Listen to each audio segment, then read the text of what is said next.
Hola, un cordial saludo para todos. Quien les habla la pastora Milena de Rojas de la Iglesia Cristiana Activa tu Fe. ¿Listos para leer hoy Esdras capítulo 3?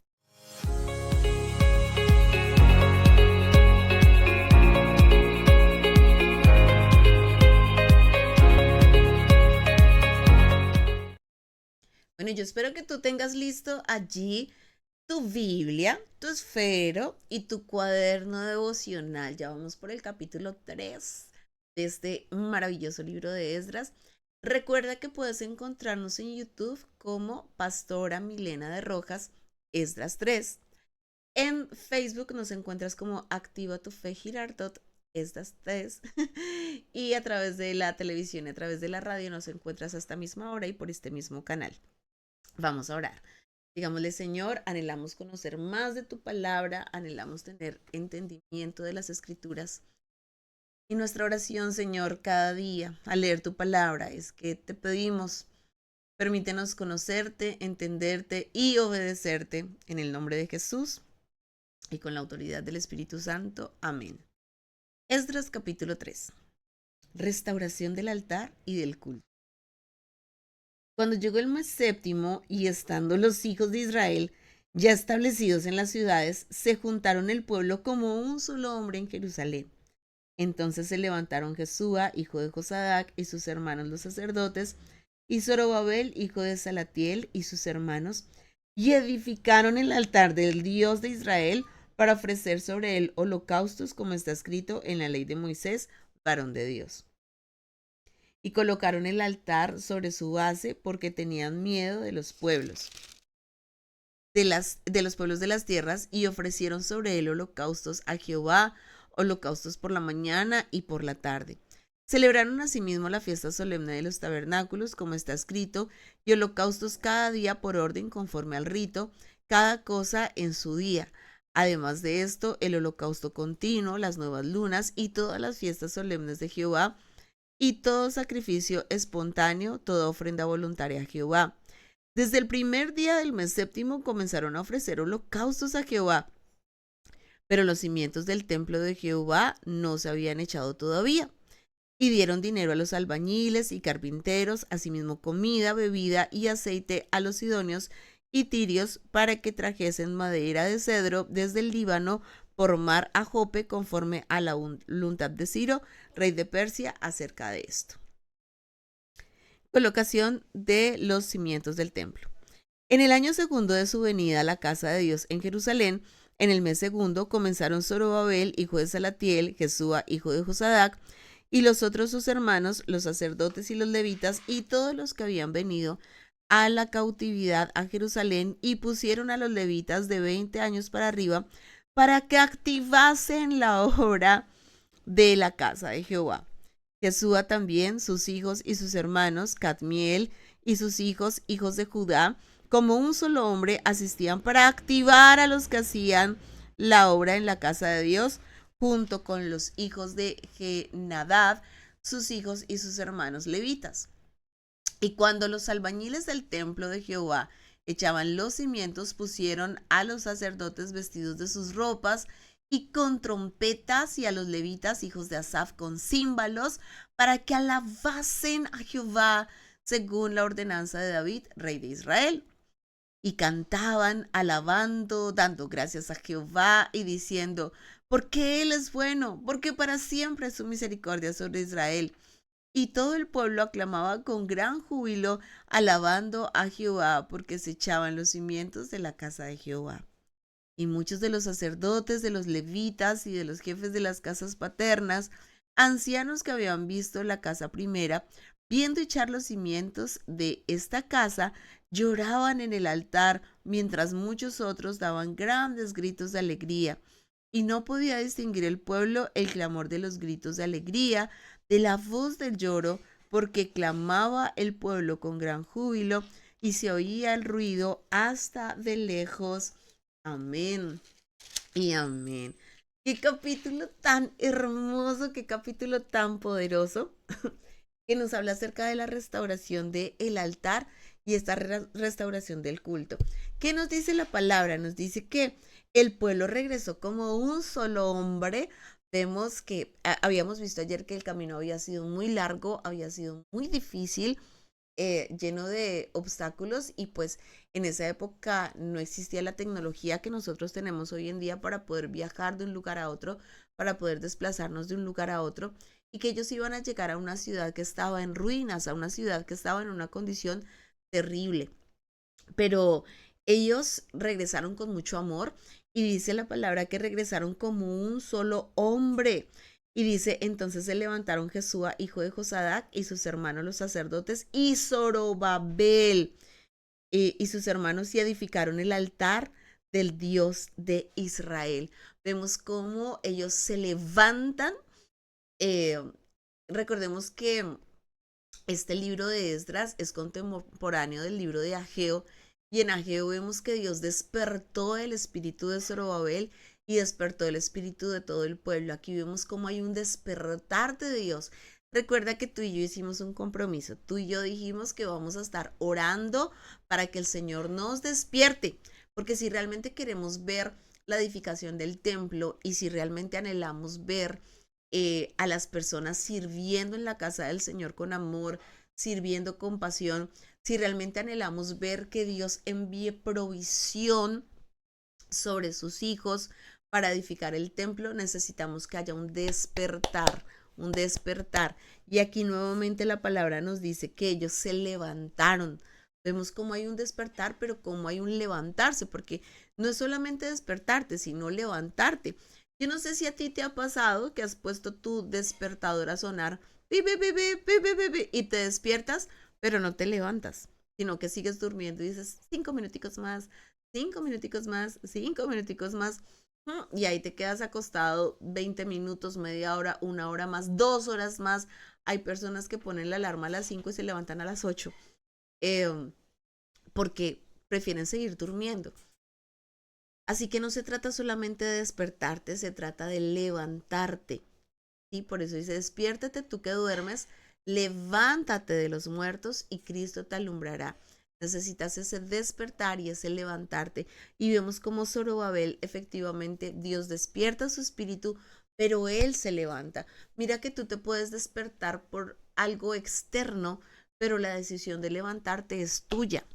¿Sí? Tú te despiertas por la alarma del celular o te despiertas porque escuchaste un ruido afuera y dijiste, ay, algo sonó, me desperté. O te despiertas simplemente porque no pudiste dormir. ¡Pam! Te despertaste. Pero la decisión de levantarte es tuya, es tuya.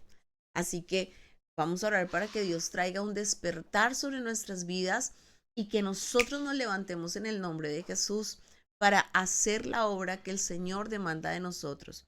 ¿Qué es lo que el Señor quiere que nosotros hagamos en este tiempo? Así que dice la palabra que ellos eh, edificaron el altar del Dios de Israel para ofrecer sobre él holocaustos, como está escrito en la ley de Moisés, varón de Dios. Mira que lo primero que ellos edificaron fue el altar. Escríbelo en tu cuaderno. Y mira que hoy ya tienes un conocimiento que antes no tenías. Ahora que estamos leyendo estos libros del Antiguo Testamento, ahora tú ya sabes que lo primero que se edificó después del exilio fue el altar. El altar. Es lo primero que hay que edificar cuando las personas hemos estado en pruebas, en situaciones difíciles, cuando todo está en ruinas alrededor. Lo primero que necesitamos edificar es el altar del Señor. ¿Y para qué edificar el altar? Precisamente para ofrecer holocaustos al Señor, para ofrecer sacrificios al Señor. Recuerda que el altar está diseñado para poder presentar delante de las ofrendas a Dios, los sacrificios a Dios, eso que tú le vas a entregar al Señor. Así que lo primero que se edifica, ¿qué es? El altar. ¿Y qué pasó? Dice la palabra que ellos colocaron el altar sobre su base. Vemos que ellos seguramente estuvieron mirando, bueno, aquí entre los escombros, aquí entre lo que encontramos de el templo original que fue destruido, ese templo de Salomón que fue destruido, entonces vamos a edificar ahora este segundo templo, vamos a edificarlo primero, va a ser el altar. Y encuentran ellos las bases y ponen el altar sobre sus bases. Ahora, dice que ellos tenían miedo de los pueblos de las otras tierras, pero ellos ofrecen sobre el altar holocaustos a Jehová por la mañana y por la tarde. ¿Cuál era la garantía que ellos tenían? ¿Cuál era la seguridad que ellos tenían en ese momento? Mira que ellos no tenían ejércitos para pelear contra otros pueblos. Sí habían pueblos enemigos, sí habían pueblos que los querían destruir, sí habían pueblos que seguramente querían robarse las pocas cosas que ellos tenían, pero ellos no tenían su confianza en este momento en un ejército, tampoco tenían los muros que los defendieran, no tenían armamento militar. ¿Qué era lo que ellos tenían para defenderse? Tenían para defenderse el altar del Señor y los holocaustos, las ofrendas que ellos iban a presentar delante del Señor por la mañana y por la noche. Esa era su mejor garantía, por la mañana y por la tarde. Ese era su sello de garantía, esa era su protección, esa era su arma secreta. Y tal vez tú no tienes para defender tu hogar, para defender tu casa, un ejército militar. Tú no tienes para defender tu salud un médico de cabecera. Tal vez tú no tienes para defender tu familia una guardia alrededor, ¿sí? Ponerle un guardaespaldas a cada uno de tus hijos para que vayan al jardín o ponerle un guardaespaldas a cada uno de tus hijos para que vaya a la universidad. Mira que tal vez nosotros no tenemos armas humanas para defender nuestra casa, aunque somos conscientes que efectivamente hay enemigos alrededor, aunque somos conscientes que efectivamente están tanto los enemigos físicos como los enemigos espirituales, porque nuestra lucha no es contra carne ni sangre, sino contra principados, potestades, gobernadores, huestes de maldad. ¿Cuántas cosas crees que el diablo está maquinando en contra de tu familia? ¿Cuántas cosas crees que el diablo está maquinando en contra de tu empresa, de tu negocio? Pero mira que ellos sí tenían una garantía. ¿Cuál era esa garantía? Edificar altar para el Señor, construir altar para el Señor y en ese altar presentar sus ofrendas, presentar sus holocaustos.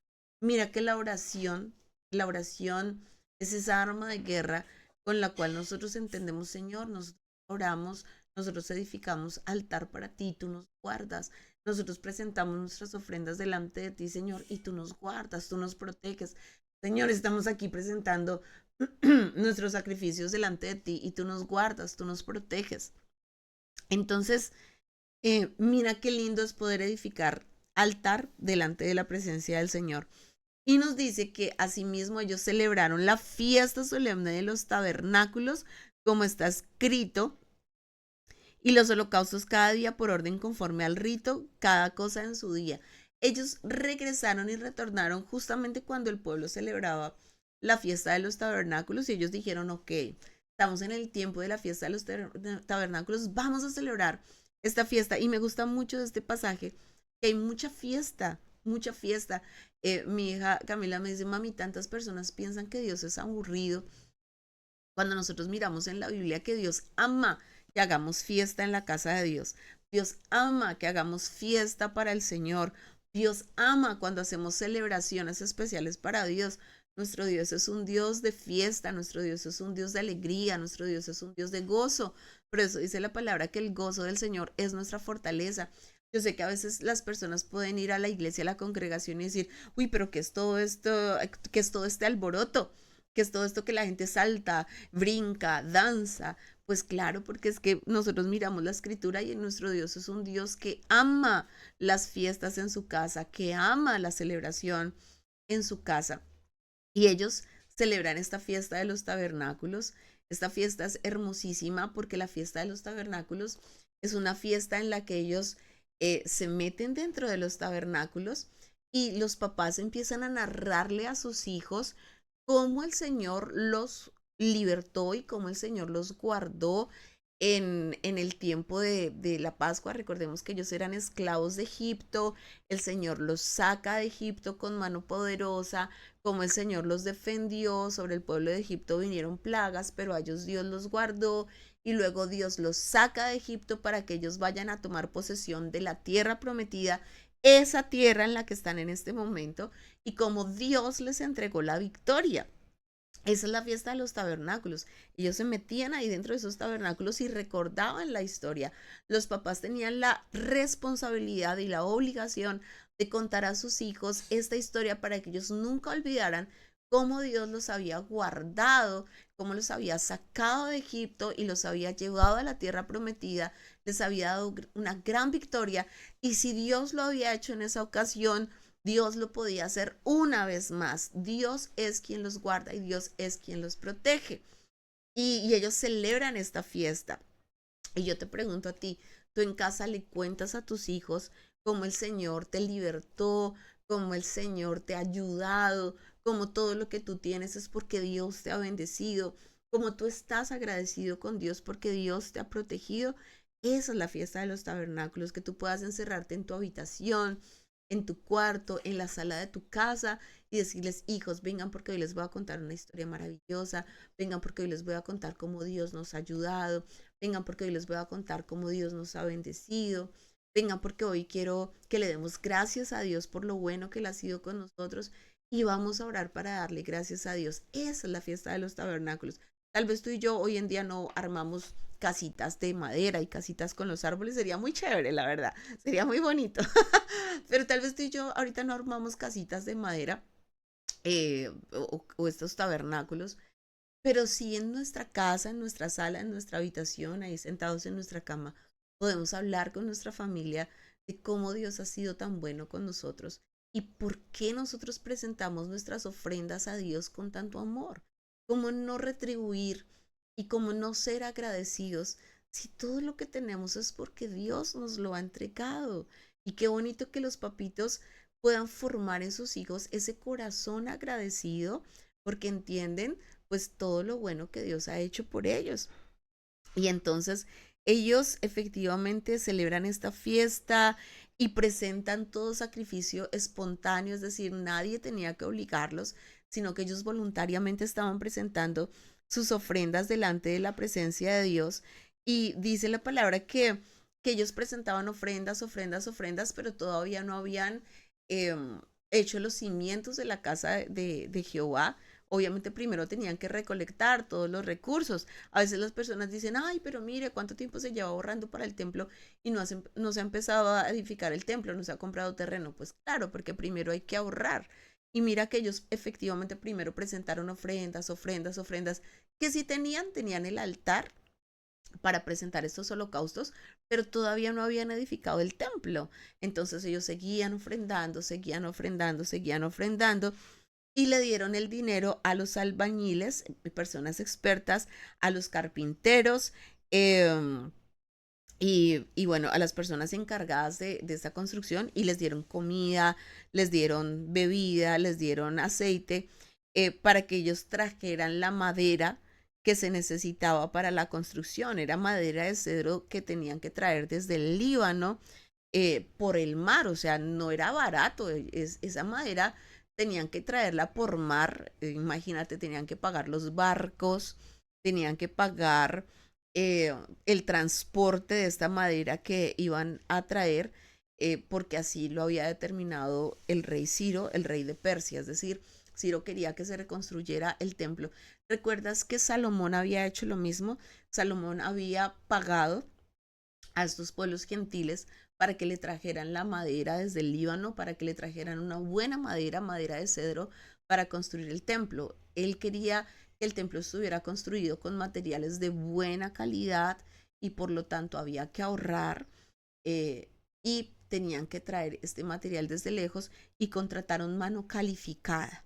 Sí, mira que las personas que trabajaron allí, a los cuales se les pagó, eran albañiles, eran carpinteros, eran personas que estaban calificadas para trabajar esos materiales. Porque algunas personas tal vez podrían decir: no, pues construyámoslo entre nosotros y nos sale más barato. No, es que esto no se trata solamente de que nos salga más barato, se trata que las personas que trabajan en la construcción del templo tienen que ser personas calificadas. Ahora, si esto es para un templo físico, sí, para un templo que finalmente todo el tiempo hay que estarle haciendo mantenimiento, cuánto más nosotros tenemos que ser personas calificadas y preparadas para el servicio al Señor, No cualquier persona puede trabajar en la obra del Señor, no cualquier persona puede estar a cargo de un ministerio, a cargo de una tarea dentro de la congregación, sino que se revisa precisamente que las personas sean personas calificadas para esta tarea. Por eso un albañil, un carpintero, tienen que pasar años preparándose y capacitándose para estar calificados para trabajar en la obra. Una persona que quiera ejercer el ministerio, la predicación, la alabanza, el dictar clase a los niños, etcétera, es una persona que tiene que estar calificada, que tiene que haberse preparado. No se le puede decir a cualquier hermanito, ay, venga hermanito, venga y le dicta clase a los niños. No, es una persona que se ha preparado para poder estar allí a cargo de un grupo de niños. No a cualquier persona se le puede decir, ay, hermanito, venga, venga y dirige el ayuno. No, tiene que ser una persona que ha sido preparada y calificada para dirigir ese servicio. Entonces, escribe en tu cuaderno, se necesita gente preparada.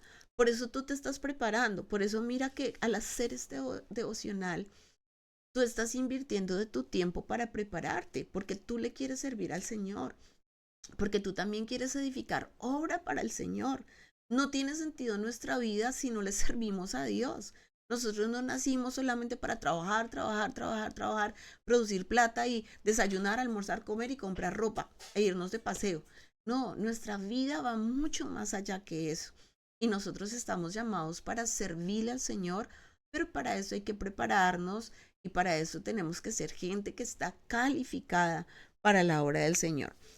Y luego nos dice que colocaron los cimientos del templo. Dice, en el año segundo de su venida a la casa de Dios en Jerusalén, en el mes segundo comenzaron Zorobabel, hijo de Salatiel, y Jesúa, hijo de Josadac, y los otros sus hermanos, los sacerdotes y los levitas, y todos los que habían venido de la cautividad a Jerusalén, y pusieron a los levitas de 20 años arriba para que activasen la obra de la casa de Jehová. Mira cómo dicen, ok, todos los levitas mayores de 20 años a servir. Comienza el servicio. Vamos a reactivar el servicio en este lugar. Y me gusta muchísimo como dicen, para que activasen la obra de la casa de Jehová. Nosotros somos activa tu fe, activa tu fe, activa tu fe. Y nosotros estamos llamados para activar la obra del Señor. ¿A qué nos llama a nosotros el Señor? A activar la obra del Señor, a activarla. Vamos para adelante. Y luego nos dice que Jesúa también y sus hijos y sus hermanos, Cadmiel y sus hijos, hijos de Judá, como un solo hombre, asistían para activar a los que hacían la obra en la casa de Dios, junto con los hijos de Enadad, sus hijos y sus hermanos levitas. Mira cómo dice la palabra que ellos asistían para activar a los que hacían la obra en la casa de Dios. Mira este trabajo en equipo, porque los que activan la obra no son solamente los que están sirviendo, los que predican, los que dictan la clase, los que están alabando, sino que los que asisten también activan la obra del Señor. Mira, cuando tú te congregas y cuando tú asistes a la casa de Dios, tú estás activando la obra en la casa del Señor.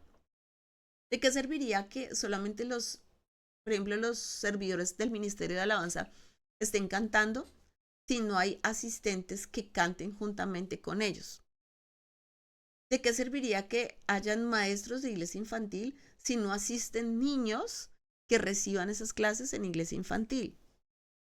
¿De qué serviría que hayan porteros en la casa del Señor si no hay personas que entren por esas puertas para congregarse?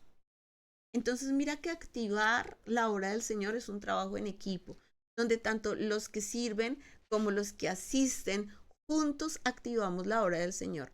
Mira, el hecho de que tú vengas a congregarte y ese día llega una persona por primera vez, esa persona va a decir, ay, qué lindo el servicio. Cuando tú estás asistiendo y como asistente tú estás levantando tus manos, tú estás orando, estás adorando, y esa persona que llega también te mira y dice, wow, qué lindo, yo también quiero recibir más de Dios. Y cierra los ojitos y también empieza a levantar las manos. Mira que a través de tu testimonio estás activando la fe en otros, estás activando la obra del Señor en otros. Entonces es tan importante cuando tú sirves como cuando tú te congregas. Algunas personas dicen, ay no, yo hoy no voy a culto, ¿eso para qué? ¿Para qué? Pues porque cuando tú asistes se está activando la hora del Señor. A eso nos mandó el Señor. Ay, no, yo no quiero ir a jóvenes, ay, qué pereza, yo no quiero ir a la reunión de jóvenes. Es que cuando tú asistes, tú estás activando a otros en la hora del Señor. Por eso es importante que tú asistas, por eso es importante que tú te congregues. Ay, pero es que hoy no me toca cantar. Ay, pero es que hoy no me toca danzar. Entonces, ¿para qué voy? Ay, es que yo ya me sé esas enseñanzas. Yo ya me sé esa predicación. Es que cuando tú asistes, estás activando la hora del Señor. Entonces, quítate todas las excusas de la mente, quítate todas las excusas de tu corazón y asiste, congrégate para que se active la hora del Señor.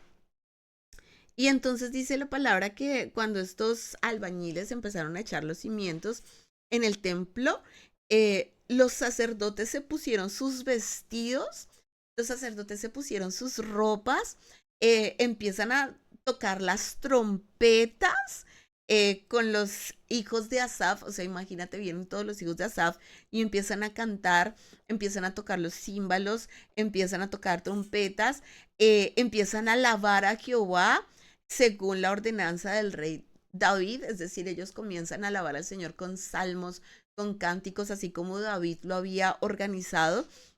Dice el versículo 11, y cantaban, alabando y dando gracias a Jehová y diciendo, porque Él es bueno y para siempre es su misericordia. O sea, imagínate ese gozo, esa alegría. ¿Tú te imaginas después de tanto estar allí? Sí, el templo estaba en ruinas, todavía estaba feito, feito, feito, pero ya tenían el altar, por lo menos ya había altar. Y allí en ese altar ellos dijeron, aquí en este altar vamos a alabar. Sí, no importa, todavía no hay paredes, todavía no hay muro, todavía no está pintado, todavía no está arreglado, pero no importa, aquí en este altar vamos a alabar al Señor. Y se ponen sus vestiduras, se ponen sus trajes, sus trompetas, címbalos, instrumentos musicales y empiezan todos a alabar al Señor, empiezan todos a declarar que Dios es bueno y todo el pueblo aclamaba con gran júbilo, alabando a Jehová porque se echaban los cimientos de la casa de Jehová. Imagínate la alegría que habían ellos porque estaban echando los cimientos. O sea, hubo fiesta en medio de el día en el que ellos empezaron a echar los cimientos. Imagínate, o sea, yo me imagino la escena, iglesia, y a mí me dan ganas de llorar de la emoción, de la alegría, cómo sería ese momento si no había tal vez nada más, pero ya tenían un altar y empezaron a echar los cimientos y empezaron con la pica, con la pala, a levantar tierra y allá en lo profundo a echar esos simientes, había tierra, había desorden, habían seguramente muchas cosas, eh, pero ellos sabían, Señor, aquí empezamos tu obra, aquí empezamos tu obra, aquí empieza la edificación de tu obra. Y dice, y muchos de los sacerdotes y de los levitas y de los jefes de las casas paternas, ancianos que habían visto la casa primera, viendo echar los cimientos de esta casa, lloraban en alta voz, mientras otros muchos daban grandes gritos de alegría. O sea, la mezcla que había, imagínate a los ancianitos que habían alcanzado a ver ese primer templo. Ellos ya estaban viejitos, seguramente cuando ellos lo vieron eran niños. Cuando ellos vieron el templo, todavía eran niños, eran jóvenes. Luego duraron todos estos años exiliados, todos estos años sin poder estar en la casa de Dios, todos estos años sin congregarse. Y ahora ellos estaban ya siendo viejitos, ya casi no tenían fuerzas, y ahora estaban viendo esta ciudad desolada, esta ciudad en ruinas, pero como con amor y con esfuerzo y con recursos, entre todos estaban empezando a echar los cimientos y por eso ellos empiezan a llorar y empiezan a llorar y empiezan a llorar. Imagínate cuántas cosas se les pasaron a ellos por la cabeza. Yo no sé si tú algún día has tenido la oportunidad de estar en un lugar de tu infancia que te trae muchos recuerdos y empieza tu cabecita a pensar, ay, aquí hacíamos esto, aquí hacíamos aquello. Mira, yo por ejemplo, hace un tiempito atrás tuve la oportunidad de ir a Bogotá, eh, a la casa en la que crecí. Esa casa ya la compraron otras personas, esa casa es de otras familias, pero en esa casa eh, vivieron mis abuelos y ahí criaron a mis tíos. Luego mis abuelos se fueron y esa casa la compraron mis papás. Entonces ahí estaban mis papás y nosotros, 6 hijos, o sea, papá y mamá y 6 hijos. Yo soy la mayor de 6 hijos. Y luego mis papás se fueron a Melgar y en esa casa quedamos mi esposo y yo. Y ahí alcanzamos a tener a nuestros 3 hijos. Nuestros hijos, 3 hijos estaban ahí pequeñitos. Y ya luego, pues ya nos cambiamos de lugar y esa casa ya pasó a ser de otras personas. Pero hace unos pocos años atrás tuve la oportunidad de ir a Bogotá y me paré frente a esa casa y empecé a recordar, wow, en esa casa todas las cosas que vivimos, mis abuelos, luego mis papás, luego nosotros, cuántas cosas, cuántas historias, eh, cuántas anécdotas, cuánto amor en esa casa. Pero lo más lindo es que las personas que vivían en esa casa eh, me dieron la oportunidad de entrar.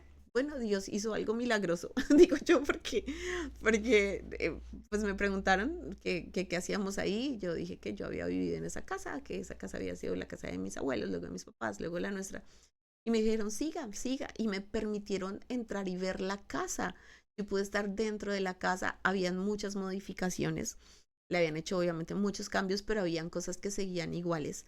Habían algunas cosas que seguían intactas y yo me acordaba, aquí fue mi dormitorio, aquí yo viví esto, aquí aquello, aquí mis hijos corrían. Y fue tan impactante para mí que literal era como si yo pudiera escuchar el ruido de mis hijos pequeñitos correr por ese lugar.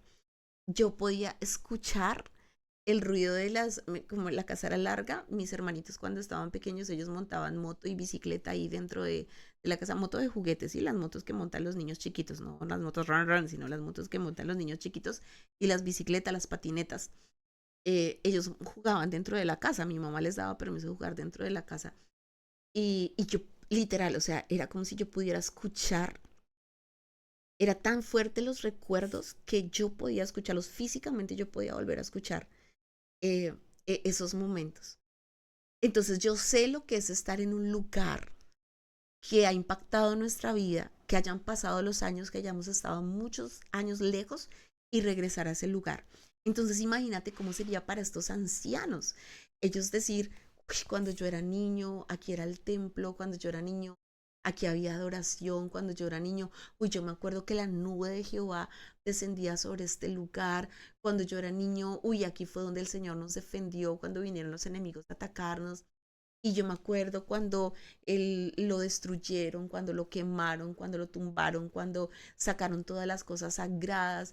Yo me acuerdo cuando los levitas se paraban a ministrar, los sacerdotes, y luego todo fue arruinado. Y ahora estamos aquí después de tantos años. Ahora que soy anciano, ellos ya se verían con sus arruguitas, sin la misma fuerza, eh, y estando parados en ese lugar como la primera vez. Tal vez no habían paredes, tal vez no habían muchas cosas, pero estaba sonando la alabanza, estaban sonando los instrumentos, estaba sonando la música, ellos estaban viendo al pueblo cantar, porque Dios es bueno y para siempre es su misericordia, adorando, adorando. Por ejemplo, cuando nosotros cantábamos, porque grande es el Señor y para siempre su misericordia. Uy, y eso empieza a sonar aquí el corazón, ¿cierto? Porque grande es el Señor y para siempre su misericordia. Y empezamos a adorar. Imagínate el impacto para esos ancianos. Por eso ellos están alabando y lloran y lloran y lloran. Imagínate cómo sería yo, Señor, tú eres bueno. Señor, para siempre es tu misericordia. Señor, estamos otra vez en este lugar. Señor, tú cumples tus promesas. Señor, estamos edificando templo para ti. Señor, estamos edificando templo para ti. Señor, por nuestro pecado estábamos alejados, por nuestro pecado estábamos apartados, Señor, pero ahora podemos alabarte, podemos cantarte en este lugar que tú escogiste, Señor. Imagínate cómo sería ese amor de los ancianos, de estar ahí en el templo alabando, cantando. Y dice la palabra que mientras ellos lloraban, los demás estaban cantando con alegría, con mucha alegría, o sea, eran en el mismo lugar. Imagínate lo que era, lo que fue ese culto en el que unos estaban llorando y otros estaban riéndose. O sea, cualquiera podría decir qué locura. Qué locura, unos llore y llore y llore y los otros riéndose con alegría, con júbilo, con gozo. Y dice la palabra que daban grandes gritos de alegría. O sea, mientras los ancianos estaban llorando, ¡ah, Señor, Señor, tú eres bueno, estamos en este lugar! Los otros estaban dando gritos, ¡ah, ah, Señor, tú eres bueno! Y esos gritos de alegría. Y termina este capítulo 3 diciendo, y no podía distinguir el pueblo el clamor de los gritos de alegría de la voz del lloro, porque clamaba el pueblo con gran júbilo y se oía ruido hasta lejos. Mira, la alabanza, los cánticos y la alegría se escuchaban hasta muy, muy, muy, muy, muy lejos. ¡Guau! ¡Qué culto tan sobrenatural! Iglesia, ¿cómo será aquel día? ¿Cómo será el día en el que nosotros estemos echando los cimientos? ¿Cómo será el día en el que estemos edificando el altar para el Señor? ¿Cómo será el día en el que podamos decir, Señor, esta tierra es tuya, es la tierra que tú nos has prometido y aquí edificamos casa? Guau, iglesia, yo creo que...